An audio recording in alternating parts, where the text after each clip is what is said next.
Assalamualaikum warahmatullahi wabarakatuh. Salam sejahtera, Om Swastiastu, Namo Buddhaya. Pada kesempatan kali ini saya akan memberikan pemaparan mengenai aktualisasi pasar ekonomi mikro di pasar ekonomi modern dan juga pasar ekonomi tradisional.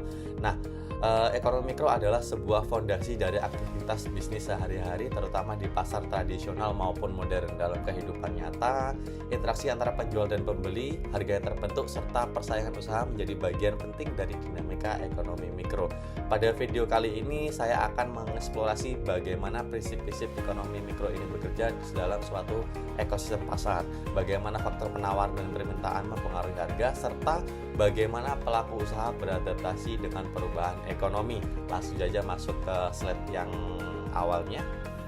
Oke teman-teman, kali ini teman-teman dapat melihat di slide yang saya tampilkan ada beberapa poin yang diberikan untuk pengkajian fenomena yang terjadi dalam ekosistem suatu pasar, yakni di pasar tradisional juga pasar modern. Untuk studi kasusnya, contoh di pasar tradisional seperti di pasar malam Kodam Brawijaya merupakan tempat interaksi langsung antara produsen dan juga konsumen. Selama bulan Ramadan, aktivitas di pasar tersebut mengalami peningkatan yang signifikan, terutama untuk kebutuhan berbuka puasa dan takjil. Sementara itu yang terjadi di pasar modern seperti Tunjungan Plaza, yakni persaingan pasar tidak sempurna seperti prinsip-prinsip oligopoli dan monopolistik, di mana Tunjungan Plaza ini sangat ramai dikunjungi oleh customer ketika bulan Ramadan untuk berbelanja dan juga berbuka puasa. Observasi ini dilakukan untuk memahami dinamika ekonomi antara kedua pasar tersebut.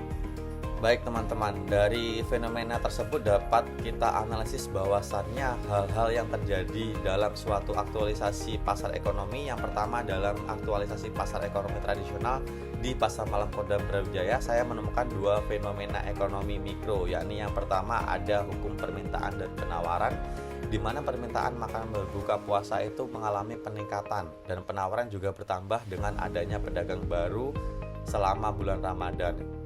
Yakni yang kedua ada elastisitas harga, di mana konsumen cenderung memilih alternatif yang lebih murah untuk memenuhi kebutuhan berbuka puasa. Sementara di Tunjungan Plaza sebagai aktualisasi pasar modern, fenomena yang terlihat yakni adalah dari teori oligopoli dan juga teori makropolistik, di mana teori oligopoli tersebut yakni dalam tenan makanan, contohnya di mana brand besar seperti Marugame Udon, Solaria bersaing melalui harga dan promo. Yang terjadi di pasar modern ini adalah dilalui oleh brand-brand besar, brand-brand makanan yang besar. Selain itu, pasar monopolistik yakni terlihat pada tenan fashion, di mana brand seperti Zara dan Uniqlo menawarkan produk dengan diferensiasi yang unik walaupun mereka di satu segmen yang sama, yakni di trend fashion ya teman-teman. Setelah kita mempelajari tentang perilaku produsen di dalam aktualisasi pasar ekonomi, kita lanjut ke perilaku konsumen, di mana pasar malam Kodam Brawijaya sebagai aktualisasi pasar tradisional, konsumen cenderung memilih produk terjangkau, enak, dan dengan porsi yang cukup. Mereka juga sensitif terhadap kenaikan harga, akhirnya akan mencari alternatif harga yang lebih murah. Ketika di pasar modern, yakni di Tunjungan Plaza Surabaya, konsumen lebih memilih tenan berdasarkan preferensi dan juga promo yang ditawarkan. Sementara untuk tenan fashion, mereka lebih memilih berdasarkan gaya, merek, dan juga kualitas, terutama untuk persiapan lebaran, sehingga mereka akan memilih produk yang lebih selektif lagi untuk membeli suatu produk yang telah ditawarkan oleh beberapa pasar tersebut. Oke, kita lanjut ke aktualisasi adopsi teknologi yang terjadi antara kedua pasar tersebut.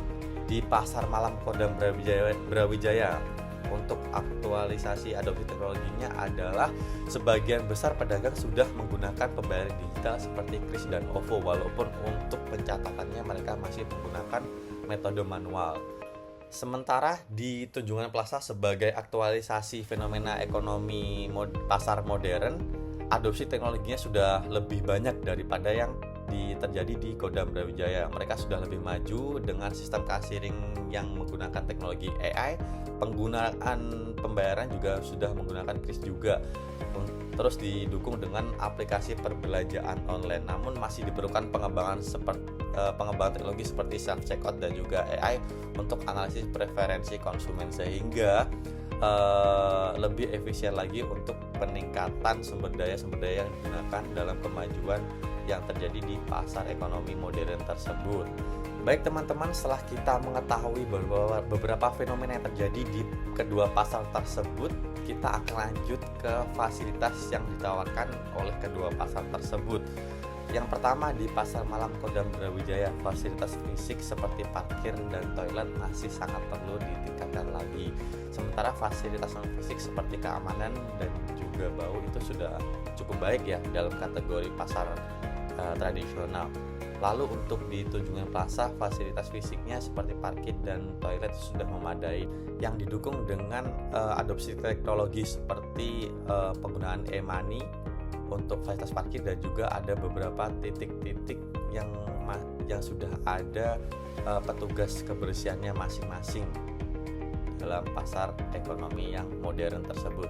Baik teman-teman, kita akan menuju ke poin yang terakhir, yakni ke poin kesimpulan bahwasannya pada Pasar Malam Kodam Brawijaya dan juga Tunjungan Plaza di Surabaya merupakan contoh nyata dari aktualisasi ekonomi mikro.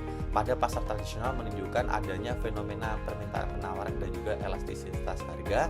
Sementara untuk pasar modern, kita akan menunjukkan beberapa persaingan tidak sempurna seperti oligopoli dan juga monopolistik. Keduanya ini sudah mengadopsi teknologi, namun masih adanya peningkatan fasilitas dan juga layanan untuk kenyamanan konsumen. Sekian dari saya, ada kurang lebihnya mohon maaf. Salam entrepreneur.